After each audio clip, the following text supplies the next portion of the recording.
जाफर। इस पूरे इतिहास की दुर्घटना को मैं एक विशेष नजर से देखता हूं। मैं कई बार ऐसा सोचता हूं कि क्या मीर जाफर को मालूम नहीं था कि ईस्ट इंडिया कंपनी से दोस्ती करेंगे तो इस देश की गुलामी आएगी? मीर जाफर जानता था इस बात को। मीर जाफर बराबर जानता था कि मैं मेरे कुर्सी के लालच में जो खेल खेल रहा हूं, उस खेल में इस देश को सैकड़ों वर्षों की गुलामी आ सकती है। ये वो जानता था।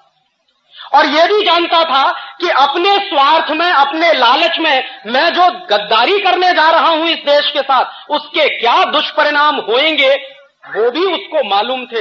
लेकिन इसका होता कि हम 1757 ऐसा सोचता हूं कि गुलामी से आजाद हो जाते, क्योंकि 18,000 सिपाही हमारे पास थे और 300 अंग्रेज सिपाहियों को मारना बिल्कुल आसान काम था हमारे लिए। हम 1757 में ही अंग्रेजों की गुलामी से आजाद हो जाते, एक बात। और दूसरी बात, ये जो 200 वर्ष की गुलामी हमको झेलनी पड़ी 1757 से 1947 तक की, और उस 200 वर्ष की गुलामी को भगाने के लिए 6 लाख लोगों की जो कुर्बानियां हमको देनी पड़ी, वो बच गया होता। भगत सिंह, चंद्रशेखर, ऊधम सिंह, तात्या टोपे, झांसी की रानी लक्ष्मीबाई, सुभाष चंद्र बोस, ऐसे ऐसे नौजवानों की कुर्बानियां दी हैं। ये कोई छोटे मोटे लोग नहीं थे। सुभाष चंद्र बोस तो आईसीएस टॉपर थे। ऊधम सिंह चाहता तो अय्याशी कर सकता था, बड़े बाप का बेटा था। भगत सिंह और चंद्रशेखर की भी यही हैसियत थी। चाहते तो जिंदगी की, जवानी की रंगरेलियां मनाते और अपनी नौजवानी को ऐसे फंदे में नहीं फंसाते। ये सारे वो नौजवान थे जिनका खून इस देश के लिए बहुत महत्वपूर्ण था। 6 लाख ऐसे नौजवानों की कुर्बानियां जो हमने दी, वो नहीं देनी पड़ती। और अंग्रेजों की जो यातनाएं सही, जो अपमान हमने बर्दाश्त किया, वो नहीं करना पड़ता अगर एक आदमी नहीं होता, मीर जाफर। लेकिन चूंकि मीर जाफर था और मीर जाफर का लालच था कुर्सी का और पैसे का, उस लालच ने इस देश को 200 वर्ष के लिए गुलाम बना दिया। और मैं आपसे यही कहने आया हूं कि 1757 में तो एक मीर जाफर था, आज हिंदुस्तान में हजारों मीर जाफर।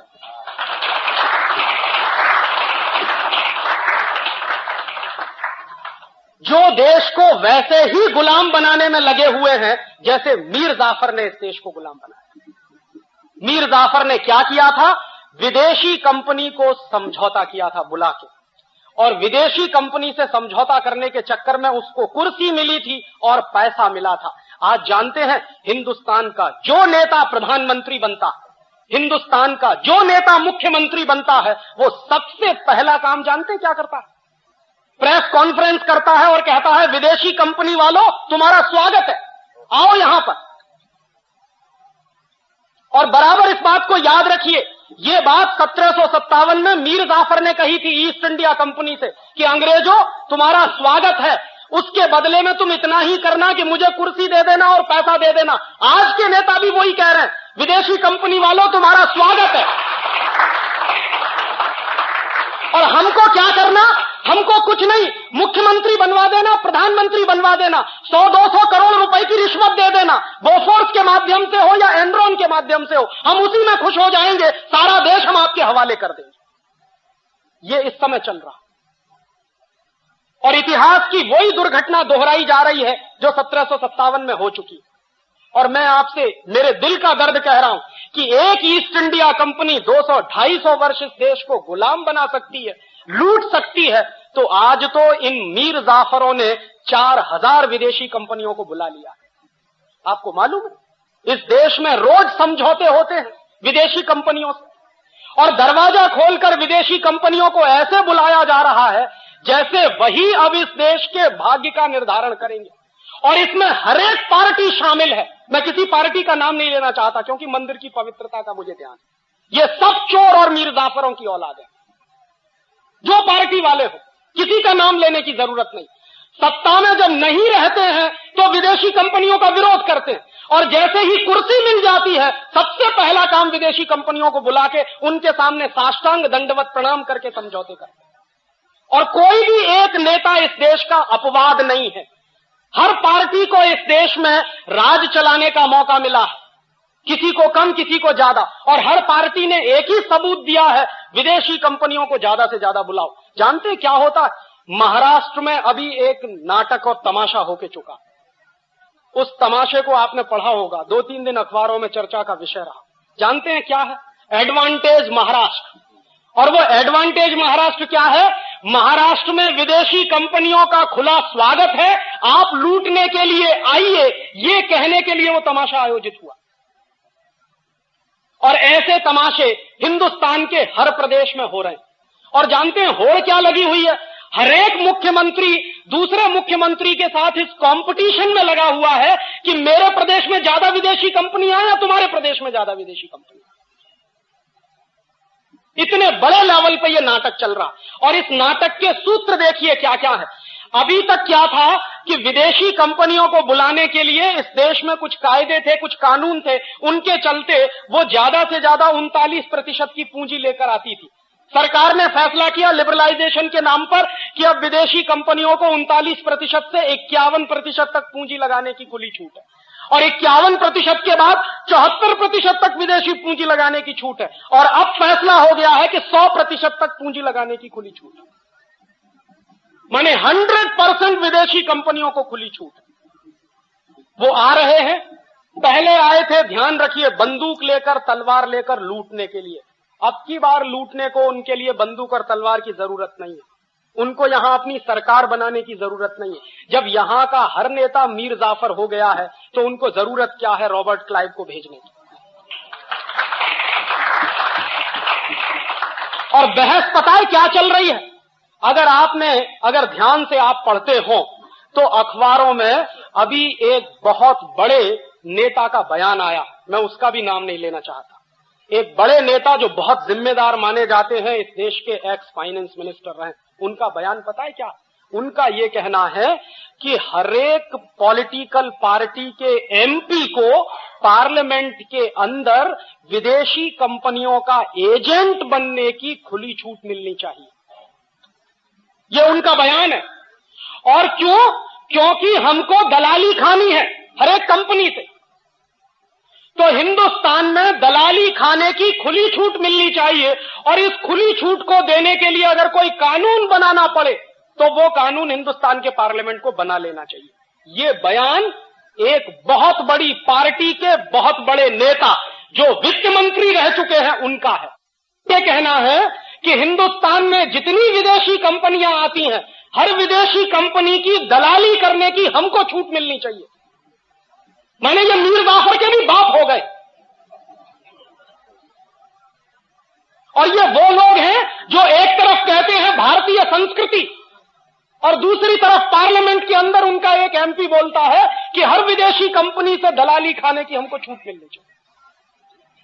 ऐसे हिंदुस्तान में 540 एमपीज बैठे, और हर एमपी अगर एजेंट हो गया है विदेशी कंपनियों का, और कुछ हो गए हैं देशी कंपनियों के, और इन एजेंटों ने पता है क्या है, पूरे देश को एक कंपनी बना दिया है। जैसे कंपनी को चलाते हैं वैसे ही देश चला रहे हैं। जो मन में आता है वो कानून बना देते हैं। हिंदुस्तान में विदेशी कंपनियों ने कहा कि हमको लूट की खुली छूट चाहिए, इसके लिए फेरा कानून खत्म करो। सरकार ने तय कर लिया कि फेरा कानून हटा देंगे।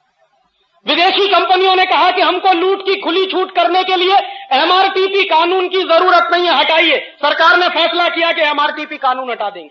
विदेशी कंपनियों ने कहा कि हमारे ऊपर इनकम टैक्स ज्यादा लगाया जाता है, हमारे ऊपर इनकम टैक्स कम करना चाहिए। सरकार ने फैसला किया 40% वाला इनकम टैक्स 10% कर दिया। विदेशी कंपनियों ने कहा कि हमको कैपिटल गेन टैक्स में छूट मिलनी चाहिए। भारत सरकार ने तय किया 40% वाले कैपिटल गेन टैक्स को 20% कर दिया विदेशी कंपनियों के। और उसके बाजू में दूसरी तरफ जो स्वदेशी लोग हैं, जो भारतीय लोग हैं, उन पर टैक्स बराबर बढ़ाना। विदेशी कंपनियों पर टैक्स की छूट है, लेकिन भारतीय लोगों पर टैक्स बढ़ाना। अगर आपकी कंपनी है तो आपको कैपिटल गेन टैक्स देना पड़ेगा 40%। अगर विदेशी कंपनी है तो उसको कैपिटल गेन टैक्स देना पड़ता 20%। अगर आपकी कंपनी है, हिंदुस्तानी कंपनी है, स्वदेशी कंपनी है, तो आपको कॉर्पोरेट टैक्स देना पड़ेगा और उसके साथ इनकम टैक्स देना पड़ेगा। विदेशी कंपनी है तो उन पर कॉर्पोरेट टैक्स की भी छूट है और इनकम टैक्स की भी छूट है। और कुछ क्षेत्र तो ऐसे हैं जिसमें भारत सरकार ने यह तक फैसला कर लिया है कि अगर विदेशी कंपनी झूठे को लिख कर दे दे कि हम 100% एक्सपोर्ट करेंगे तो 5 से 10 साल तक उनके ऊपर कोई टैक्स नहीं लगेगा, टैक्स हॉलिडे होगा। ये चल रहा है।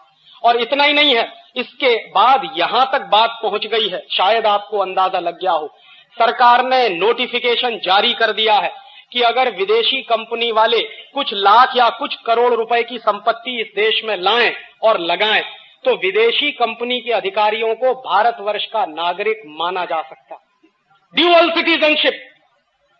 और ये बात हमारे देश के प्रधानमंत्री जब विदेश गए थे वहां कह के आए, यहां नहीं कहा पार्लियामेंट में, विदेश गए थे न्यूयॉर्क, और न्यूयॉर्क में विदेशी कंपनियों के अधिकारियों ने जब उनको पूछा कि आप ड्यूअल सिटीजनशिप के मामले में क्या कहने वाले, तो हमारे प्रधानमंत्री ने ताल ठोक के कह दिया कि आप आइए, कुछ करोड़ रुपए की संपत्ति ले आइए तो हम आपको हिंदुस्तान का नागरिक मानने को तैयार हैं। और अगर विदेशी कंपनी वाले हिंदुस्तान का नागरिक बन जाए क्योंकि कुछ पूंजी लेकर आए हैं तो उनकी हैसियत आपकी हैसियत के बराबर हो जाएगी।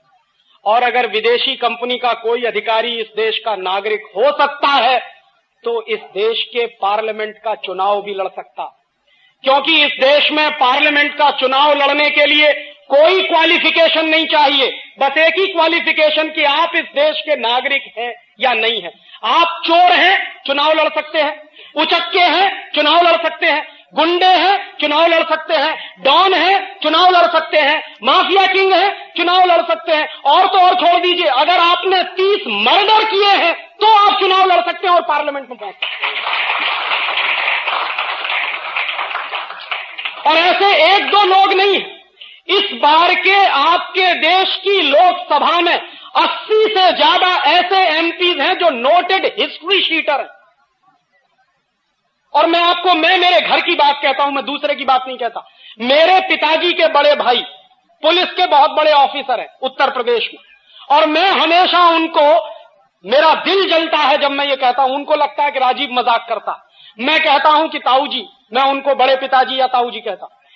वो क्या था कि पहले अपनी जेब में वारंट लेकर घूमते थे फूलन देवी को अरेस्ट करने के लिए, क्योंकि फूलन देवी नोटोरियस क्रिमिनल है जिसने 30 से ज्यादा मर्डर किए। तो मेरे बड़े पिताजी, मेरे पिताजी के बड़े भाई पुलिस के बड़े ऑफिसर हैं उत्तर प्रदेश में, जेब में वारंट रहता था फूलन देवी को अरेस्ट करने के लिए। और आज उनकी हैसियत जानते हैं क्या है? वही व्यक्ति फूलन देवी की पुलिस सिक्योरिटी के लिए काम करता। यह स्थिति है। और मैं उनसे कहता हूं कि इस जलालत की नौकरी से अच्छा है कि लात मार के बाहर निकल आओ। माने कल तक जिसको गिरफ्तार करने के लिए वारंट लेकर घूमते थे, आज उसी फूलन देवी की सुरक्षा व्यवस्था में वो लगे रहते हैं। और फूलन देवी जैसे 80 सांसद हैं इस देश में जो लोकसभा में बैठे हैं, उनके पास कोई क्वालिफिकेशन नहीं है सिवाय इसके कि उन्होंने मर्डर किए हैं, उन्होंने डकैतियां डाली हैं, उन्होंने चोरी की है, उन्होंने झूठ बोला है। और जो जितने ज्यादा मर्डर कर सके, जो जितनी ज्यादा चोरियां और डकैती डाल सके, वो उतना ही बड़ा नेता है इस देश में। और इस देश की जनता का भी देख लीजिए कि ऐसे ही लोगों को थंपिंग मेजॉरिटी से जिता के पार्लियामेंट में भेजा जाता है। ये हमारे देश के पार्लियामेंट्री डेमोक्रेसी सिस्टम के गाल पर सबसे बड़ा तमाचा है। और आज बंबई में चुनाव हो रहा, मैं 2-3 दिन से अखबार पढ़ रहा हूं, ये खबरें बराबर में पढ़ रहा हूं कि अंडरवर्ल्ड के लोग अब यहां चुनाव में खड़े होकर पहुंच रहे हैं। माने आज तक जो कानून का उल्लंघन करते आए हैं, कल को वो बैठेंगे कानून बनाने के लिए, और आप उनके द्वारा शासित होंगे। माने अज्ञानी व्यक्ति, चोर, उचक्का, गुंडा, लुटेरा, लफंगा आपके ऊपर शासन करेगा, मंत्री बनेगा और आप उसको मालाएं पहनाएंगे। इससे बड़ा तमाचा पॉलिटिकल डेमोक्रेसी पे कोई दूसरा हो नहीं सकता। तो भारत सरकार ने तो फैसला कर दिया है कि अब तो हिंदुस्तान में विदेशी कंपनी वाले कुछ पूंजी लेकर आए और इस देश में वो चुनाव लड़ सकते हैं, पार्लियामेंट में जा सकते हैं। और चुनाव कैसे लड़ा जाता है, कैसे जीता जाता है, ये आप जानते हो, मैं भी जानता हूं। चुनाव को जीतने के लिए गुंडा शक्ति चाहिए और चुनाव को जीतने के लिए धन की शक्ति चाहिए। विदेशी कंपनियों के पास दोनों ही चीजें मौजूद हैं। वो गुंडा शक्ति भी ला सकते हैं और वो धन की शक्ति भी इस देश में इकट्ठी कर सकते हैं। तो अब तो विदेशी कंपनियों को यहां तक छूट मिली है कि उनके अधिकारी आए, इस देश में कुछ पूंजी निवेश करें, इस देश के नागरिक हो जाएं, और इस देश के नागरिक हो जाएं तो चुनाव में खड़े हो सकते हैं, और अगर चुनाव में खड़े हो सकते हैं तो पार्लियामेंट में पहुंच सकते हैं, और अगर विदेशी कंपनियों के अधिकारी हिंदुस्तान में चुनाव लड़कर पार्लियामेंट में पहुंचना शुरू कर देंगे तो हिंदुस्तान 1947 के वापस पुरानी स्थिति में चला जाएगा जब लॉर्ड माउंटबेटन हिंदुस्तान के पार्लियामेंट में बैठता था। अब विदेशी लोग इस देश के पार्लियामेंट में बैठेंगे, और यह कोई खाम ख्याली की बात नहीं है, ऐसा शुरू हो गया है। राज्यसभा में 2 मेंबर ऑफ पार्लियामेंट इस समय विदेशी नागरिक की हैसियत से पार्लियामेंट में एंट्री पा चुके। 2 लोग नॉन रेजिडेंट इंडियंस के नाम पर उनको पार्लियामेंट में एंट्री मिली। और बिहार की असेंबली में 3 ऐसे एमएलए हैं जो 100% विदेशी नागरिक हैं, लेकिन उनको बिहार की असेंबली में जगह मिली। अब विदेशी लोग बाकायदा आपके पार्लियामेंट में बैठेंगे। पहले वो पार्लियामेंट में बैठते थे तो तरीका कुछ और होता था, अब वो पार्लियामेंट में बैठेंगे तो तरीका थोड़ा सा बदल जाएगा। मेरे हिसाब से आज की स्थिति में और 1946 की स्थिति में कोई फर्क नहीं है। इसलिए मैंने आपसे पहले ही कहा था कि मैं इस बात को मानने को तैयार नहीं हूं कि आजादी के 50 साल पूरे हो गए। मैं बराबर यही कह रहा हूं कि गुलामी के जो 500 साल शुरू हुए हैं वही कंटिन्यू हो रहे हैं, आजादी आई नहीं। और क्यों? उसके गंभीर कारण हैं, और उन गंभीर कारणों को मैं आपसे शेयर करना चाहता हूं। जब इस देश को आजादी मिल रही थी, इस देश के साथ बहुत बड़ा धोखा हुआ है और इस देश के साथ बहुत बड़ी गद्दारी हुई। जो बेसिक सवाल हमको उठाने चाहिए थे, मेरे पुरखों ने शायद नहीं उठाए, और क्यों नहीं उठाए उसके बारे में हमको विश्लेषण कर लेना चाहिए। जो लोग इस देश की सत्ता की तरफ लपलपाती जीभ लेकर खड़े हुए थे, वो लोग कौन थे? पंडित जवाहरलाल नेहरू। कौन थे पंडित जवाहरलाल? हिंदुस्तान का सबसे अय्याश व्यक्ति, जिसको इस देश का पहला प्रधानमंत्री बनने का गौरव मिला। वो मेरे लिए दुर्भाग्य था। और वो आदमी इस हद तक अय्याश था कि एक औरत दो और उससे जो चाहो करवा लो। लॉर्ड माउंटबेटन ने अपनी बीवी का इस्तेमाल पंडित नेहरू के लिए किया, और ये बात अब एक ओपन सीक्रेट है। 10 किताबें आपको मिल जाएंगी, जिनको आप पढ़ें तो आपको पता चल जाएगा कि पंडित नेहरू किस किस्म का व्यक्ति था। और पंडित नेहरू के बारे में ब्रिटिश पार्लियामेंट में जब डिबेट चलता था तो वो डिबेट क्या होता था उसको समझिए। एक बार एक विलियम विल्बरफोर्स नाम का एमपी था, उसने पंडित नेहरू के बारे में स्टेटमेंट किया अपने पार्लियामेंट में, इंग्लैंड पार्लियामेंट। उसने कहा कि पंडित नेहरू शरीर से दिखने में हिंदुस्तानी है, लेकिन दिमाग से 100% खरा अंग्रेज है, इसलिए इसके हाथ में सत्ता दो, बिल्कुल सुरक्षित है। और उसने वो भी माना।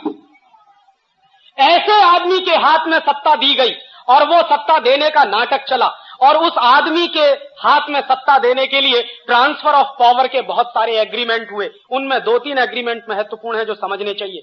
हिंदुस्तान में 1947 तक अंग्रेजों की 127 कंपनियां काम कर रही थी।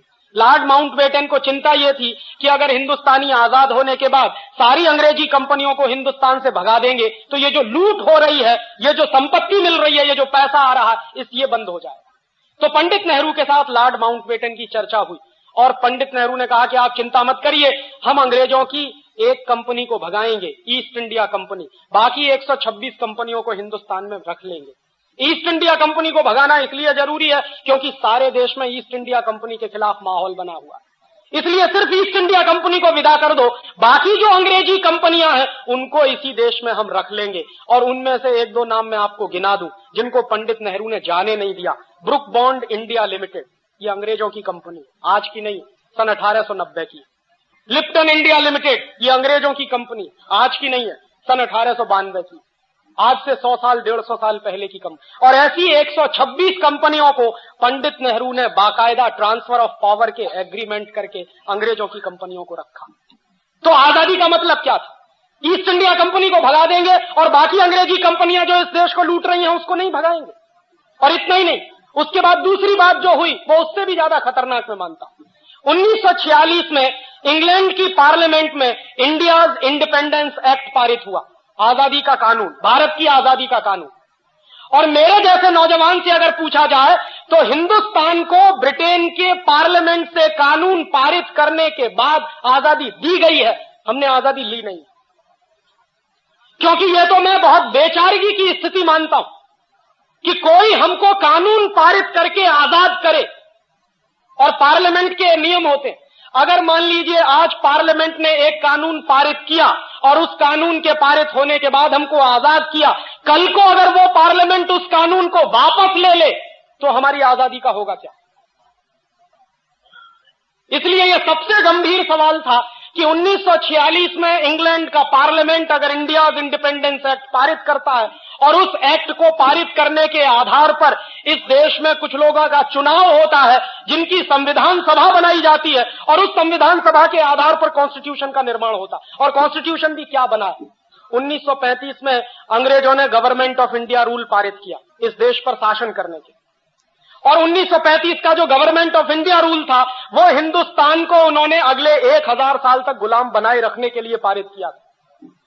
उस गवर्नमेंट ऑफ इंडिया रूल को आजादी के बाद हिंदुस्तान के संविधान का आधार बनाया गया। ये बहुत ही दुर्भाग्यपूर्ण था।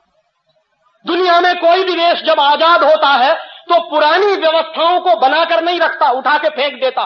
फ्रांस भी अंग्रेजों का गुलाम रहा और फ्रांस ने 1790 में जब वहां क्रांति हुई और फ्रांस की आजादी आई तो फ्रांस ने अंग्रेजों का बनाया हुआ संविधान, फ्रांसीसी लोगों ने अंग्रेजों के बनाए हुए कानून सब उठा के फेंक दिए, तब फ्रांस आजाद हुआ।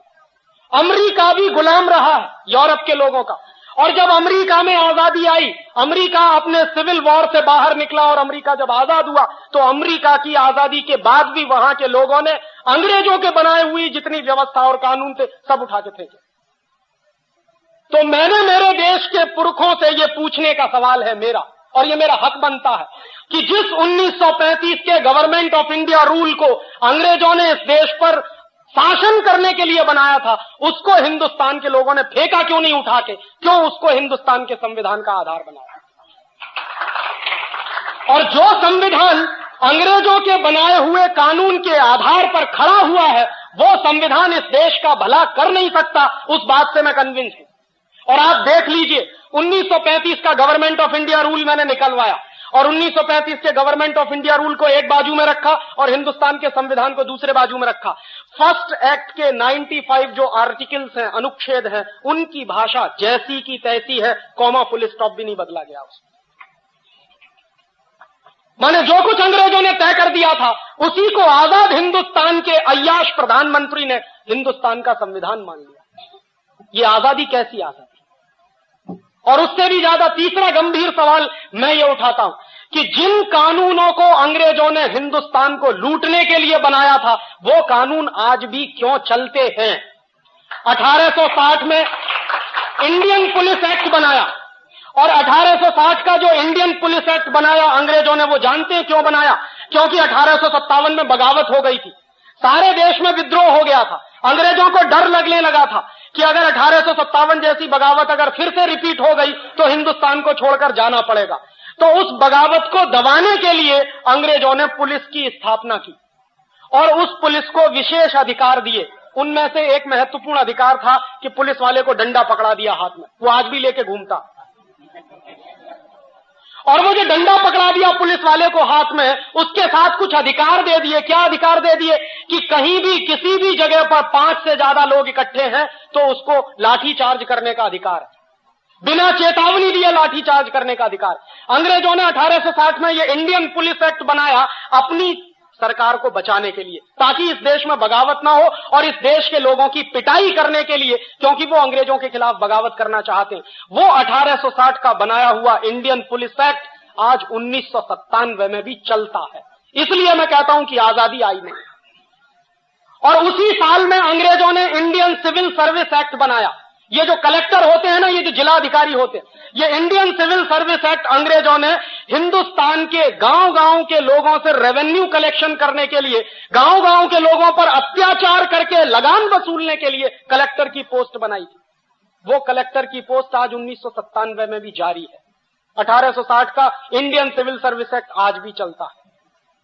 1858 में उन्होंने इंडियन एजुकेशन एक्ट बनाया और इंडियन एजुकेशन एक्ट बनाने के पीछे लॉर्ड मैकाले की बहुत स्पष्ट योजना थी। लॉर्ड मैकाले ये कहा करता था कि इस देश को अगर हमेशा हमेशा के लिए गुलाम बनाकर रखना चाहते हो तो हिंदुस्तान की स्वदेशी शिक्षा पद्धति को खत्म करो, उसकी जगह पर अंग्रेजी वाली शिक्षा पद्धति लाओ। तो इस देश में शरीर से हिंदुस्तानी लेकिन दिमाग से अंग्रेज पैदा होंगे, और जो दिमाग से अंग्रेज पैदा होंगे वो इस देश की यूनिवर्सिटीज से निकलेंगे और वही लोग शासन करेंगे तो हमारे हित में करेंगे। ये 1858 में 1858 में अंग्रेजी सरकार ने लागू किया ये एक्ट, और उसी एक्ट के लागू होने के बाद कलकत्ता यूनिवर्सिटी बना, बॉम्बे यूनिवर्सिटी बना, मद्रास यूनिवर्सिटी बना। वो कानून 1858 में जो बनाया था वो आज भी चलता है, और ये तीनों यूनिवर्सिटीज गुलामी के प्रतीक इस देश में खड़े हुए। 1894 में अंग्रेजी सरकार ने लैंड एक्विजिशन एक्ट बनाया, जमीन को हड़पने का कानून, और जमीन को हड़पने के काम में हिंदुस्तान में डलहौजी नाम का एक कुख्यात अंग्रेज ऑफिसर था, वो मशहूर था। जहां जाता था, जिस राज्य में जाता था, उसी राज्य की जमीन हड़प लेता था। झांसी की स्टेट उसी ने हड़पी थी जिसके खिलाफ झांसी की रानी लक्ष्मीबाई की लड़ाई हुई थी, और झांसी की रानी लक्ष्मीबाई ने अंग्रेजों के खिलाफ जो लड़ाई लड़ी अपने स्टेट को बचाने के लिए, उस झांसी की रानी लक्ष्मीबाई को मरवाने का काम जानते हैं किन लोगों ने किया? ये सिंधिया खानदान। और ये सिंधिया खानदान वही है जिसके सपूत माधवराव सिंधिया आज भी हीरे की अंगूठी लेके हिंदुस्तान के मंत्री बनकर बैठते हैं। ये वही लोग हैं जिन्होंने झांसी की रानी की हत्या करवाई थी अंग्रेजों के साथ साजिश करके। वो लोग आज भी इस देश को रूल करते हैं। वो गंदा खून जिसने अंग्रेजों की मदद से इस देश को बर्बाद करने में कसर नहीं छोड़ी, वही खून आज भी इस देश में मंत्री बनकर बैठता। उनकी अम्मा एक पार्टी में है और वो दूसरी पार्टी में, और उनका बस चले तो बेटा बेटियों को तीसरी पार्टी में भर्ती कर दे, क्योंकि जिंदगी भर अय्याशी का जो नशा चढ़ गया है वो उतरता नहीं है। राजे महाराजे अब एक दूसरे किस्म के पैदा हो गए। पहले पुराने जमाने के राजे महाराजे और होते थे, अब ये नए राजे महाराजे पैदा हो गए। तो अंग्रेजों द्वारा बनाए गए वो सारे कानून जो इस देश में चलते हैं, अंग्रेजों का बनाया हुआ संविधान का आधार जो इस देश में चलता है, और सबसे बड़ी बात 1946 का इंडिया इंडिपेंडेंस एक्ट जिसके आधार पर हमको आजादी मिली। इसलिए मैं कहता हूं कि इस देश में आजादी आई नहीं, बहुत बड़ा झूठ और बहुत बड़ा फरेब आपके साथ हुआ। और एक आखिरी बात इस आजादी के बारे में और कह दूं, जब लॉर्ड माउंटबेटन इस देश को आजाद करने की बात कर रहा था तो इस देश के बहुत सारे ज्योतिषी थे, पुराने दस्तावेज मैंने बहुत इकट्ठे किए, और उनको जब मैं देख रहा था तो 1945 से इस देश में बहुत सारे ज्योतिषियों ने भविष्यवाणी करना शुरू किया, और सारे ज्योतिषियों ने भविष्यवाणी करना शुरू किया, और सारे ज्योतिषी इस बात पर सहमत थे कि 15 अगस्त 1947 की रात को आजादी ना ली जाए, वो दिन अच्छा नहीं है।